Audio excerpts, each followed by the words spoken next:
If you don't get away, you just become what everybody already thinks you are.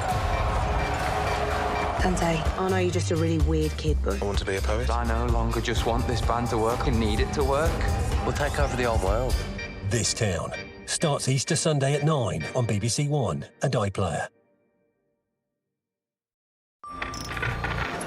The heart's arrested. Giving 100. Their care is ultimately in my hands. There's no easy pass. Airway secure. There is no room for panic. No, stop. We're a whisker away from failure. You need to be calm.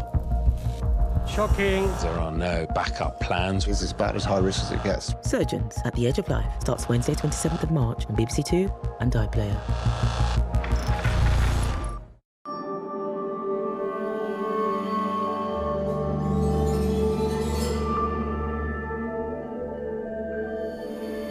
Newsnight now on BBC Two with Victoria Derbyshire. Hello, tonight we are in Monmouthshire in South Wales to talk to the people of this proud area about what their lives are like and what they want to hear from politicians in this election year, whenever it is. Does it feel like the economy has turned a corner, as the Prime Minister claimed today?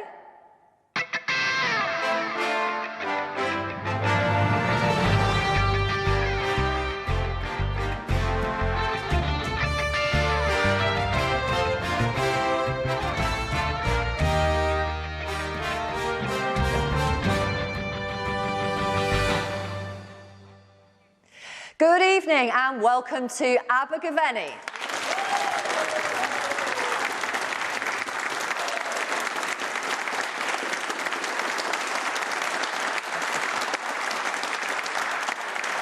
According to the Sunday Times yesterday, you may have read it, this is the best place to live in the whole of Wales.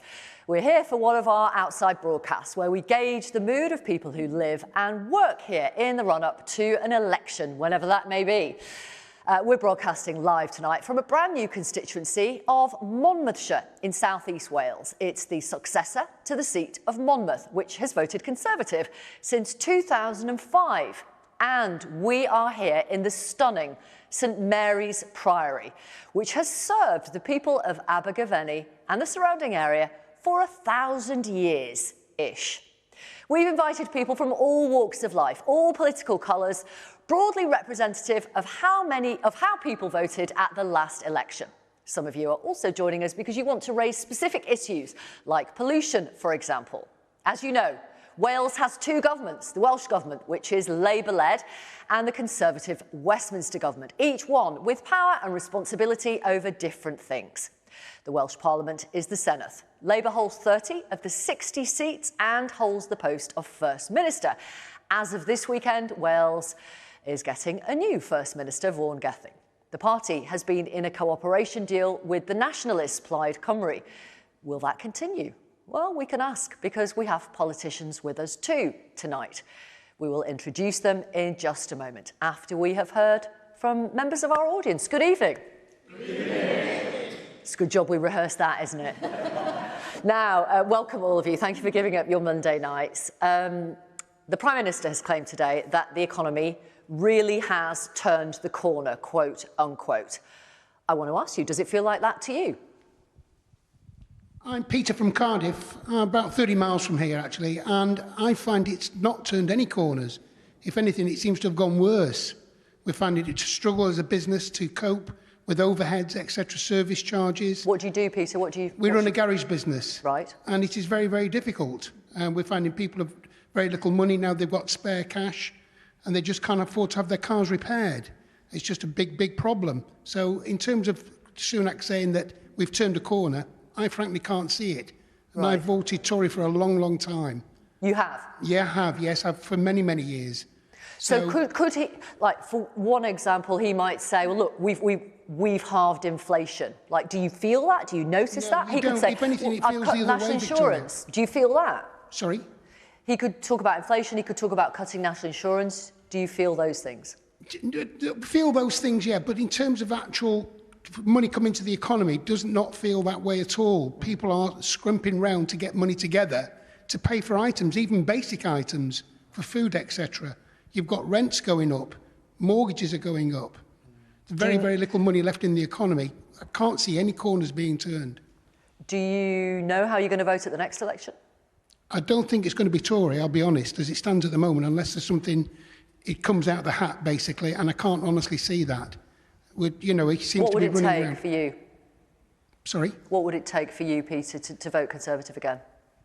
It would have to be a big movement towards a feeling better for myself and etc. for my family and also for my customers as well too.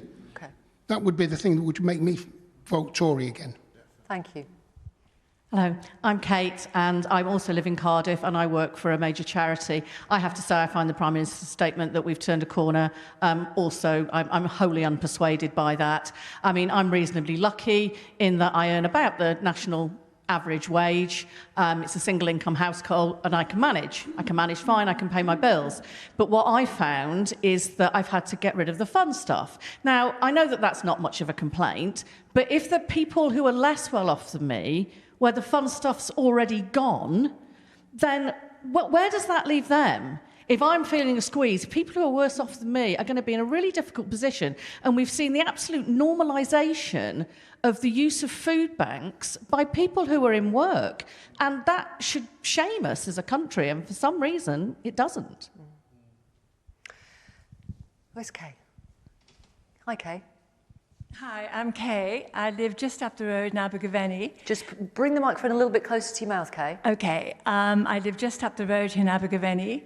I'm very happy here, but I'm very unhappy with the situation with the Conservatives at the moment.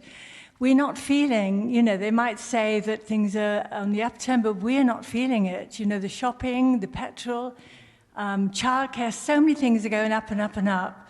I think Sunak was a great chancellor, but I'm sorry. He's not going to win the next election unless somebody else goes in there. What I would like to suggest is that they amalgamate with somebody like Reform.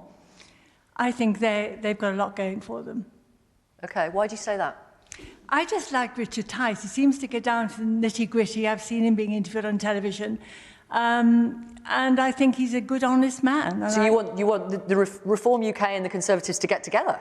Well, it's probably impossible, but yes, I would like that. OK. Very much. Thank you. Hi, yes, my name is Linton. I'm married with 2 young children, and I can relate to what a lot of people have been saying in the audience in terms of just the cost of living, in terms of how, you know, to survive, really. And, you know, for myself, you know, it's me and my wife. We both work. We're raising 2 young children.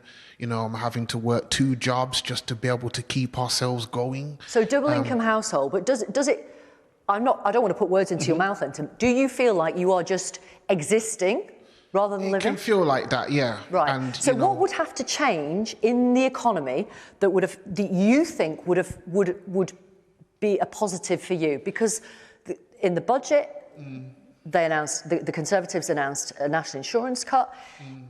Before that, in the autumn statement, they announced a national insurance cut. Are you feeling that? Not at the moment, if I'm being honest, but I feel like a lot more has to be done for opportunities. I think employers for being able to pay people more in terms of maybe a higher national minimum wage to be able to match the costs. Okay. And this could be across all types of employment, whether that be self-employment, if people do things on the side, like maybe other types of jobs and just in their ordinary jobs as well, what they might work. Okay. Let me ask all of you, it's a big, and I want to ask if anybody feels better off. So if anyone's, like, stick your hand up and we'll pass the microphone. But let me ask all of you, and it's a big yes or no. Do any of you feel better off going into this election compared to how you felt coming out of the last election? No. Is anyone a yes? Okay, microphone there. I'm Graham from Cardiff. You feel also better from off, Cardiff. We spent the best part of 18 months to 2 years paying people to stay at home. We have got the biggest debt that we've ever had since the 1800s. It's going to be years until we feel better off. I think our politicians need to be honest with us. And we just need to realise we've got to pay this debt back. Otherwise, it's going to go on to the younger generation. Right. And we don't want to do that. So in what way do you think politicians are not being honest with you? I don't think they want to tell us the truth because they want to get elected, and anything that really needs to be done is going to take more than 5 years, and they don't look more than 5 years ahead. Right. So what's your message to politicians tonight? Get a grip. Meaning what? I mean, that's like... Be honest with us, tell us the truth. I mean, I think, you know, people in this country are strong. I think we've got a fantastic work ethic. We're some of the hardest working people in Europe. I think we deserve the truth, and I don't think we're getting it. OK. Well, luckily for you, Graham, we have some politicians with us tonight. Let's introduce them. For the Conservatives, we have Natasha Ashgar, who is a member of the Senedd and a Shadow Transport and Technology Minister here in Wales.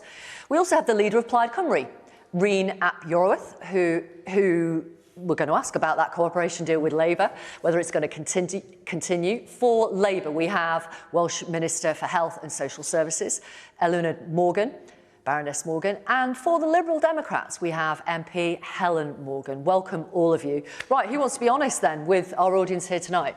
Happy to be honest, and I completely appreciate the gentleman who spoke at the end. We have a responsibility as politicians, as good politicians, to tell you the truth. And the truth is that without a doubt, the country went through COVID.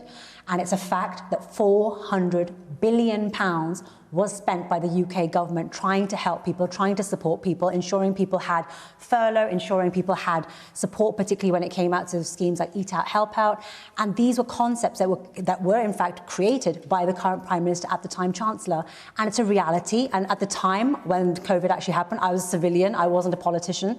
And it was one thing that even caught my eye, thinking to myself, well, and I don't mean to be disrespectful, but the Prime Minister, aka Rishi Sunak, has a magic money tree. He's giving money left, right and centre to everyone who needs it.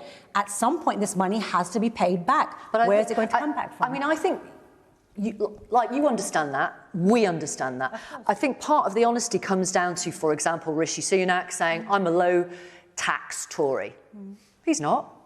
The tax burden is the highest it's ever been in peacetime, and it's going to continue to rise. The trajectory is up. That's the honesty I think maybe some are talking about. There were always going to be struggles, there were always going to be issues involved in trying to recover the economy after the thick of COVID. Sure, but you're ignoring what I've just said. Do you accept that? Not at all. I believe exactly what you're saying, but I think... But you can't say you're a low-tax Tory and then we have the highest tax burden. But in order to pay that money back, where's it going to come from? It's going to have so stop saying you're low-tax Tories then.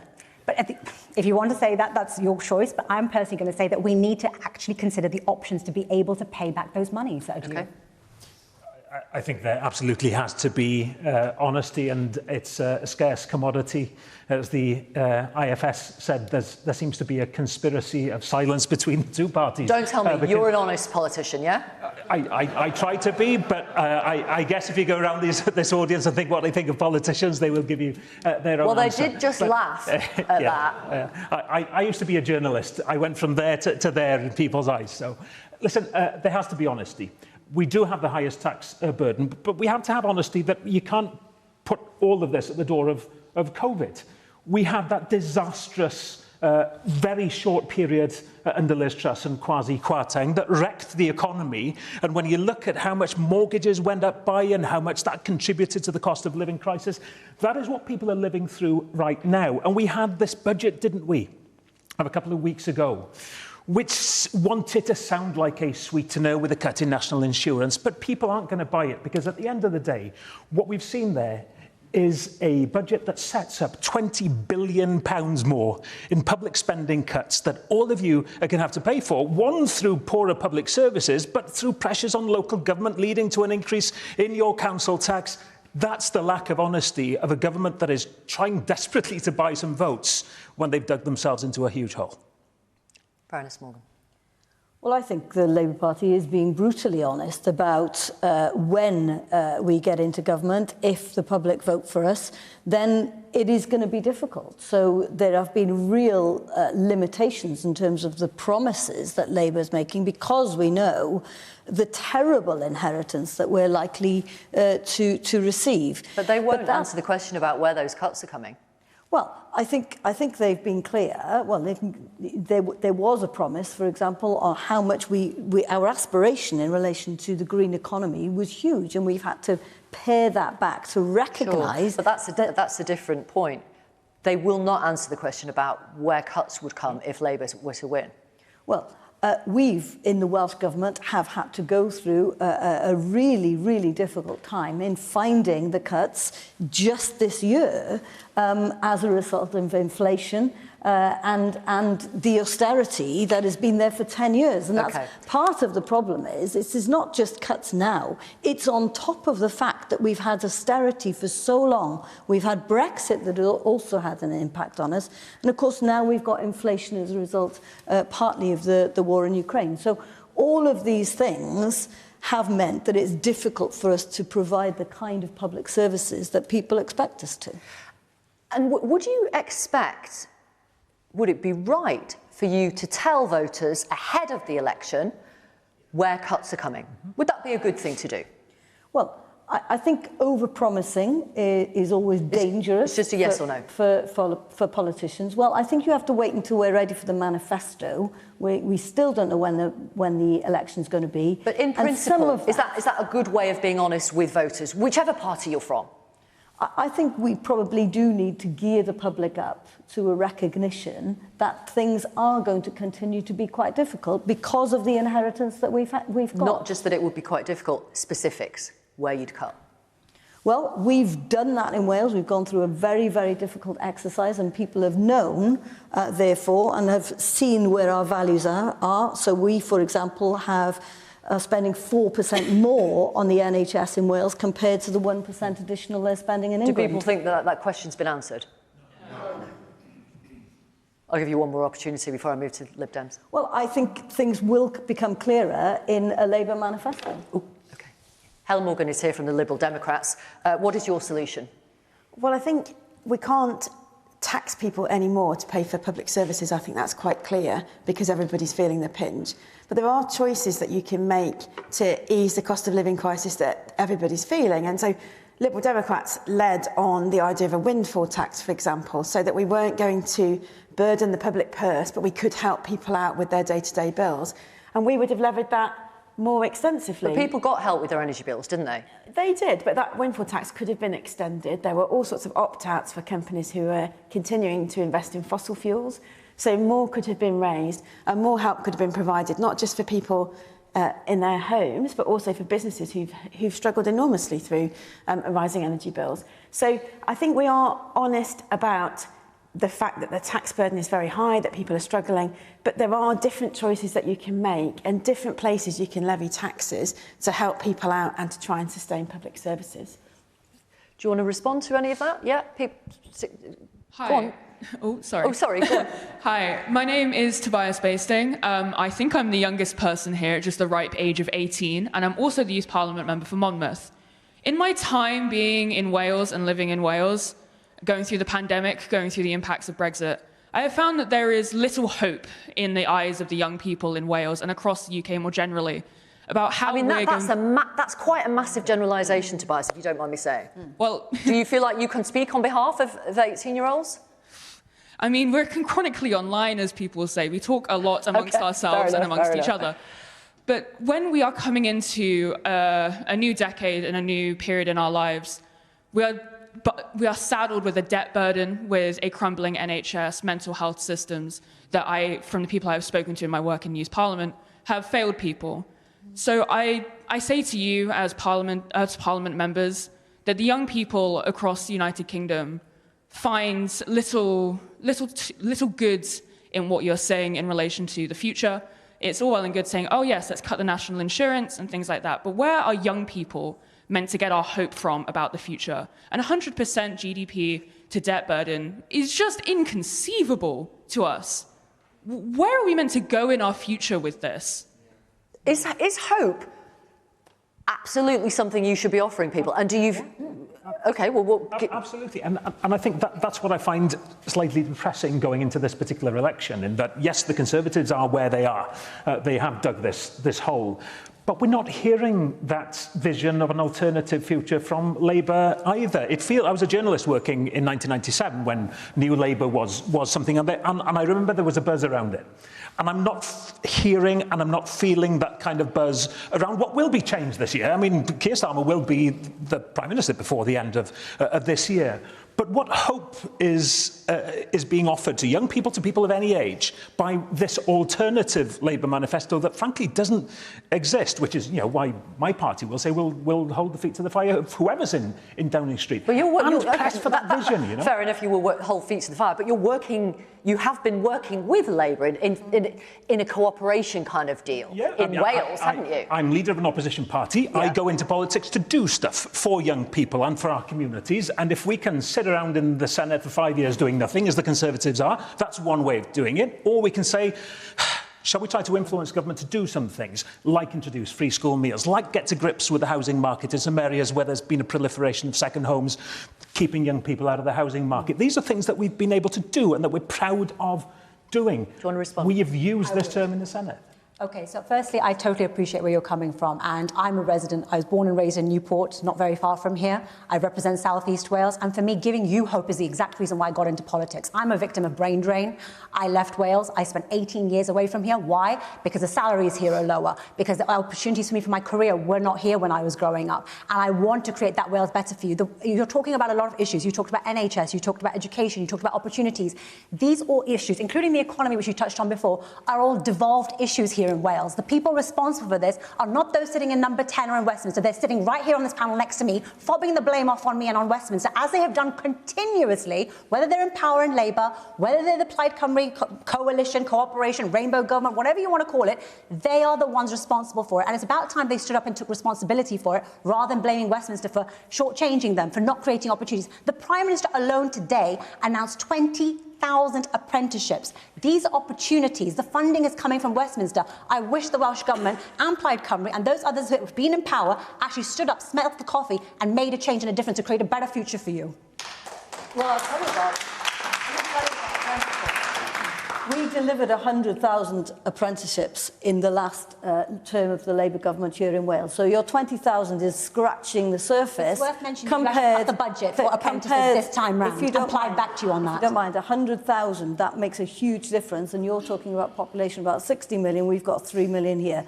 So there's a bit of hope for you. And I do think it's important, actually, that we distinguish between a Conservative party that's been in power for 13 years, that has run this country into the ground, and the hope that we are giving in Wales, frankly. If you look at things like mental health, we've got in-school mental health support. We've got community support for mental health. These are all things, actually, the Labour Party wants to roll out across the rest of the United Kingdom. Okay. We have the 111 Press 2 service that is making a huge difference to people. They can pick up the phone and it makes a difference. These are the kinds of things that actually the Labour government has looked at Wales and said, actually, there's a lot we can learn from that, and we're going to bring it into the United Kingdom because it's making a difference to people like Let's talk more about that. Let's talk more about public services. Obviously, the economy, the strength of the economy, crucial to how much our public services get in funding, according to politicians.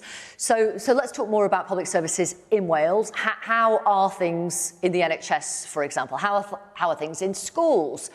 Actually, yeah. Hi, I'm Jeremy Richards and I work for an Iron Bevan University Health Board, and I've got 29 years in of service and I love working for the Health Board. But right across, I've got colleagues out there, clinical colleagues in Wales and also in England as well, and speaking to them, the morale is very, very low. Why?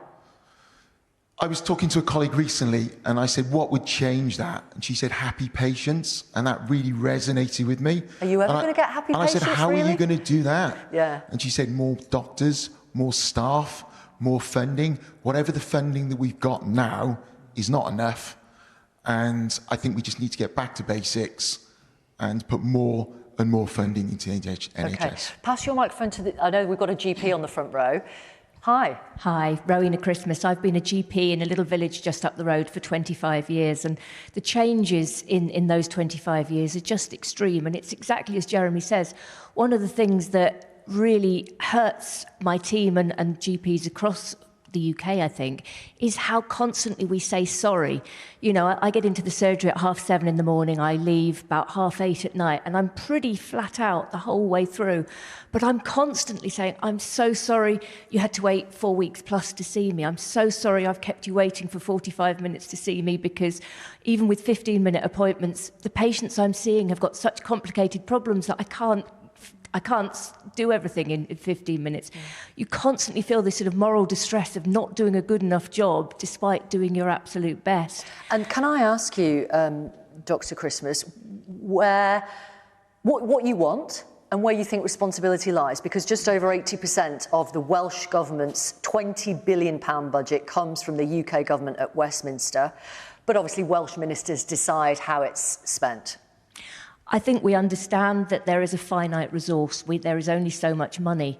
I think we need to stop focusing on the urgent, instant problems and try and look a little bit more broadly.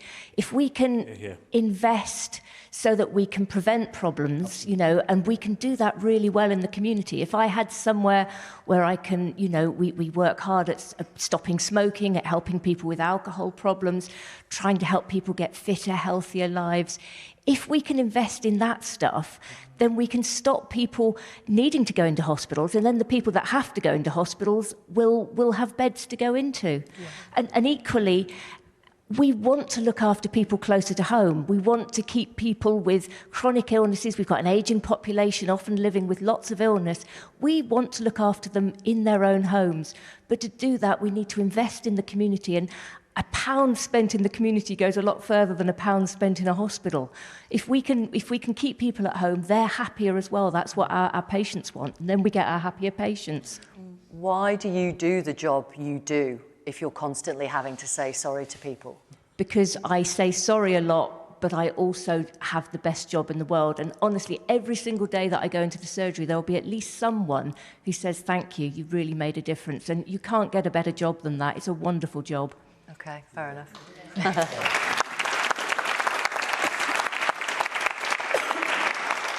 Hi. My name is Sharon Daly. I'm a teacher. I've been a teacher for the last 28 years. I teach about 60 miles away from here. I'm also a trade union official. I represent the majority of the teachers in Monmouth. And I'd like to come back on two things that the panel said. You spoke about apprenticeships and you spoke about mental health services in schools. Neither of those things are seen day to day by my colleagues. We are in the worst cost of living crisis ever. We are in a teacher recruitment crisis. We won't have doctors. We won't have a health service if we don't invest in education. So I want to ask you what you propose to do to make up for the shortfall of 14 years of successive Tory cuts to education, because we are in the worst crisis we have ever seen. Education and health are devolved, obviously.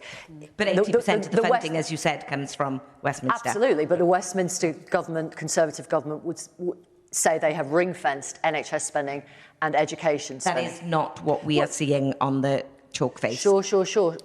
Even in this borough, 5% cuts to every school's budget. That means job losses. Who are you directing that to? Are you directing it to Labour or Conservatives? Conservatives. Okay. So even though education is devolved?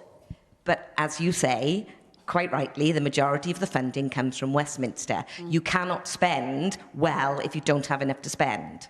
Okay, so I'm going to talk firstly about the medical questions that came through, first of all. You mentioned happy patients. I want to see happy doctors and I want to see happy nurses. You do such a great service for so many people, and I know how overworked you are. I work closely with the Royal College of Nursing, with GP practitioners, and the one thing that really strikes me is that everyone's getting to the point of burnout. So many people are leaving the profession because they can't handle the pressure, they can't handle the paperwork, and quite frankly, they can't handle the stress. I want to see a Wales that's thriving with more doctors, more nurses, better healthcare provision for everyone. Of course you do. Everyone does. But this is the thing. This is where money here is being mismanaged. And I'll come back to your point about education as well, because I'm not going to ignore it.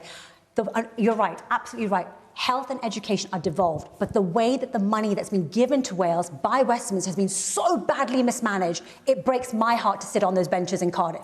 £155.5 million was sent back to Westminster. It's been mismanaged across the UK. You asked for honesty, I'm giving you blatant honesty right now. But education is in crisis, as is healthcare across the UK. That's 14 years of Tory administration. But it's devolved to Wales. You can't negate that fact. Unfortunately, health, education, economy, all the issues you're talking about, agriculture included, are responsible.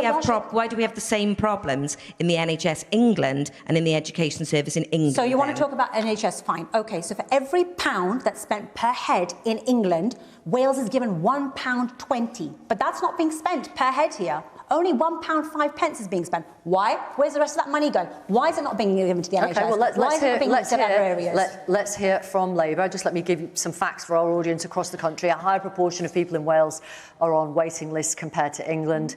Wales, it's 21.7%. Those are the latest figures from November 23. In England, it's 13.46%. And waiting lists were rising in both England and Wales before the pandemic.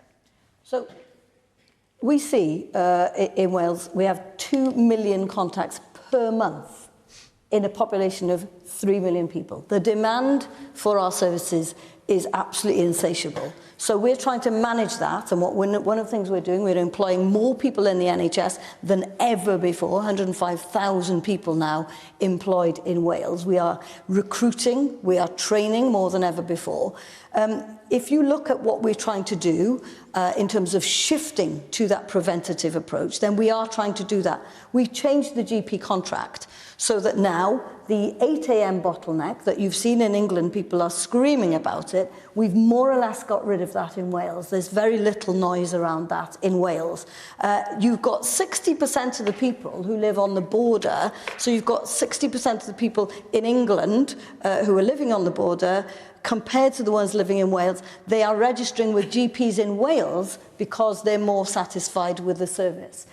If you look at what we're doing in terms of pharmacy, we're trying to take the pressure off GPs, far more support for pharmacy in the community, 27 things that they can do in pharmacies in Wales. There's been something that's long-standing, 7 things they can do is the offer in England. And is every penny, is every pound being spent efficiently? Because that was the charge from the Conservatives. Listen, we spend about £10 billion on it. I can't account for every single penny, but I can tell you that 60% of everything we spend in relation to health is on staffing, and 10% is on medicines. Okay, so this is money I think that is well spent. We do need to make sure we get better efficiencies, but I think that shift to the community, optometry, we've changed the law on optometry, we're changing the law in relation to Let me bring in the Liberal Democrats, if I may. Helen Morgan. I was going to say that the issues my constituents face are exactly the same. Now, you can argue about the statistics and the percentages, but if you're in a rural part of England, you're facing exactly the same problem. So people can't see an NHS dentist. You can't register with an NHS dentist in North Shropshire. There isn't one. Are people managing to, sorry to interrupt, but are people managing to find NHS dentists in this part of Wales? Go on. Our GPs. Sorry, I'll come back to you, Helen Morgan. Go ahead. So my name's Ryan. I live in Newport. I'm originally from Bristol, so just on the point of people from Bristol getting doctors in here, I don't want to say where my doctor's is, but my doctor's is still in Bristol. I don't want to get a doctor in Newport for the fact that I'm being told that I might not be able to get an appointment. And that's just from the people I know in the area. And I know you're nodding. I'm sorry that you're having to go through that more than anything. What frustrates me the most is I don't think you're listening to our questions. As the question was, how can you improve the service? You're talking about £1, £1.20, those sort of things. That's not what she's saying. She's on the ground working in the job, and you're not listening. No. How are you going to improve life for us? We don't. I know it's £1.20 and £1, but how does that improve? Money, doesn't it? It does. And that's but the question was, why is it bad in the whole of the UK, not just Wales? You're going on about Wales, saying Wales is devolved, but what about the rest of the UK? I used to live in Bristol. I don't really see much of a difference, if I'm being honest. So why is it so bad in the whole of the UK? Stop talking about numbers and give us the truth. We want to be able to trust you. When you say things like you're going to get police officers, get them. I don't like the fact that when MPs say certain things, they don't stick to their word. Give it a couple of years, you'll change your mind. You change your mind about the trains, you change your mind about loads of things. When are you going to stick to your word? Just like Ricky said, stick to your word and be honourable. That's what we want. We want honourable MPs. Very briefly, because I need to go back to Helen Morgan. Okay. Very, very briefly. Well, look, I've only been in politics for 3 years, and I like to consider myself an honourable politician, that I say what I mean and I mean what I say. So far, touch wood, I've been quite fortunate in that area. I understand where you're coming from. You want to talk about the rest of the United Kingdom. When you talk about waiting lists are less in England than they are here in Wales. So when you talk about comparisons, generally people in England are happier with the medical treatment that they're receiving compared to Wales, because they are getting that funding. They're getting that support. They're getting more. You've made that point. Helen Morgan, sorry, do carry on. So the point I was going to make was a lot of the issue is around recruitment. So our GPs are experiencing burnout. They're offering more appointments than ever before. But they're still not getting through everybody because the demand is so much higher. And we need to acknowledge that this isn't just actually about money, it's about people as well. What we're short of in Shropshire and a lot of rural Britain is people to come and do the jobs. And you have to deal with that by training more people, and in the short term, because it takes, 7 years at least to train a decent doctor. Okay. In the short term, we are going to have to bring people in from elsewhere. And Conservatives have made decisions about where they will cut money and cut spending and where they will cut tax. That are choices. So, for example, they've cut the banking levy, they've cut the banking surcharge. That's given money away to banking corporations that could have been spent on public services, and I think that's outrageous. Okay. While we're talking about the economy here and public services, there are reports which I wanted to ask you about, which you may be aware of, you may have heard on the radio, you may have read in a newspaper, of a very small minority of Conservative MPs talking about trying to replace the current Prime Minister and leader of the Conservative Party, so replace Rishi Sunak with someone else. I wanted a quick word about what you thought of that. If you think about what's happened with the Westminster government over the last 13 years and the number of changes of leadership there have been, and everything that the panel has said today about austerity and about low police numbers that this gentleman raised, and the fact that the health service is on its knees, and the fact that the public transport system doesn't work, and the fact that we've got local authorities declaring bankruptcy, yeah, sure, let's have another leadership election. I think we need to look at this. If you look at their track record, it's not a leadership issue. It's the whole party, and they have to go. Yes, quick word. What do you think of the fact that a small number of Conservative MPs, it's reported, are having conversations about replacing Rishi Sunak? Well, I'm John from Aberdeen. I'm retired. Just to go back to the health issue, when do you cut off how much money you keep putting into the health service? OK, and what about this issue? With this, my view is that I got no problem with Mark Drakeford or anybody, leader of a political party, standing down and then a new leader being elected. But should they call an election then? Because... Well, what do you think? I think they should call an election because the last UK government was elected under Boris Johnson, but yet we've had Liz Truss and Rishi Sunak since. Yeah. What do you think of the story? Well, I've been hearing lots of stories, and you obviously hear about backbenchers and playing sniper games with, trying to have these various theories that someone's going to topple the Prime Minister. I personally don't think that's going to be the case. I think it's really important that our What do you members think of about Parliament the fact unite that together. a small number of your colleagues are having this conversation? I think it's a sad state of affairs, and I frankly think that all of our MPs need to unite together, get behind the Prime Minister, and get ready for an election, And which ultimately is how going to come. likely is that, do you think? I'm an optimist. I believe in the Prime Minister. I have since day one, and I have faith that he'll pull it off. Sorry, when you say pull it off, what do you mean? Pull off the election. Win the general election? I live in hope, and I have full confidence in him. You can laugh, but I like to be an optimist when it comes to it. It's a game to them. I mean, time is up. Time is up for the Conservatives. They may, I don't know, try to change their leader again. I doubt they'll do it, but they're thinking about it because they're trying to buy time. There is no more time for them to buy. We are fed up, aren't we all, of this government, and it's time for change. It's just that I'd like to see a little bit more vision in the change that we get. Okay. Right, listen, we've got a few minutes left of the programme, I think. Yes, we have. And I know it's an issue that some of you definitely want to talk about this evening, and it is pollution. There are two rivers nearby, the River Usk and the River Wye. Yes, hello. Hello, my name is Angela Jones. I live in Monmouthshire. My river is the Wye River and the Usk River. I've been swimming in the Wye over 40 years. I have a business on the Wye, taking people wild swimming. and adventures. And this river is on the verge of ecological collapse. It's the nation's favourite river, and through agricultural pollution and sewerage hitting our river, it's in a diabolical state. For the last 6 years, I've been campaigning for this river and the River Usk, but all rivers in the UK are in a terrible state. Okay. And you mentioned farming. We've got a number of farmers here. Yeah. Can I just bring in farming? I'd love to say there are some good farmers out there doing it the right way and protecting our environment, but then you've got the intensive poultry units and the big farmers that have got no respect whatsoever for our rivers and our wildlife, and we need to bring attention to that as well. And you've done that, Angela. Yeah. Naomi, I know you're a dairy farmer, I think, aren't you? Not me, Emma, behind me. Sorry. I'm a sheep beef farmer. I beg your pardon. But in terms of pollution from certain farms into those rivers, what do you say? I know you're not speaking on behalf of all farmers, I get that. I can speak on behalf of a lot of farmers, and it is on their agenda to work with the environment to make sure that they're being conscious producers and they're not compounding this issue.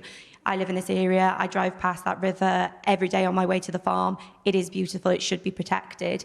But it's working alongside the government to be able to put those procedures in place so people don't take advantage of it. And I'm not saying that they're part of the farming community, part of water filtration units as well. But it's aligning those messages. And I think we've seen today, there's quite a lot of bickering on the panel. I would defy anybody that has gone through what Conservatives have gone through and come out the other side with heaps of cash. It's been unprecedented, and I applaud you for trying to stand up against it. However, stop bickering and try and work together, because it's having a massive impact on us. You've seen it through all the different sectors. I represent farming. You're going to cut a lot more jobs. Labour, Welsh Labour, and Conservatives, you have a little bit more of a realistic idea about the right approach going forward, be it for NHS. I can't speak about the teaching, but definitely the water. But again, you're not going to get anywhere if you keep bickering and don't focus on the actual things that people on the coalface dealing with day to day. So it's definitely something that needs to be, it's the environment. I mean, we do hear this a lot. People say they want politicians to work together.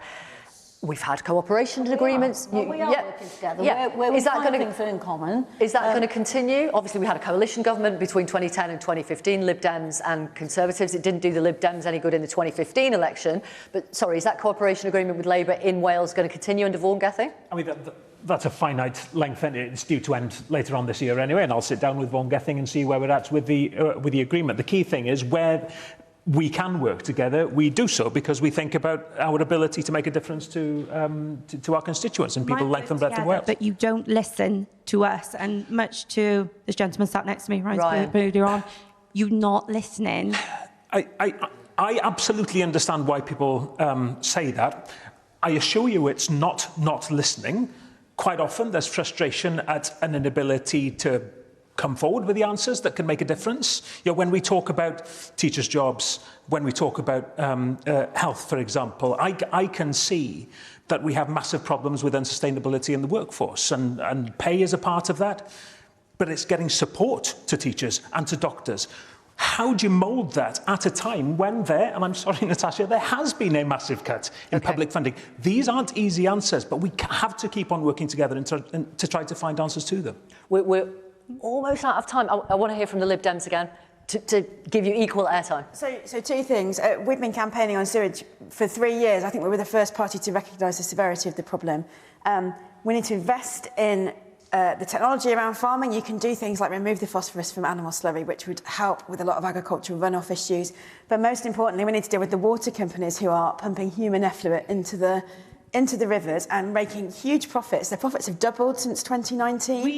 We need Angela, to protect it's our fine. rivers. No, we've got to the stage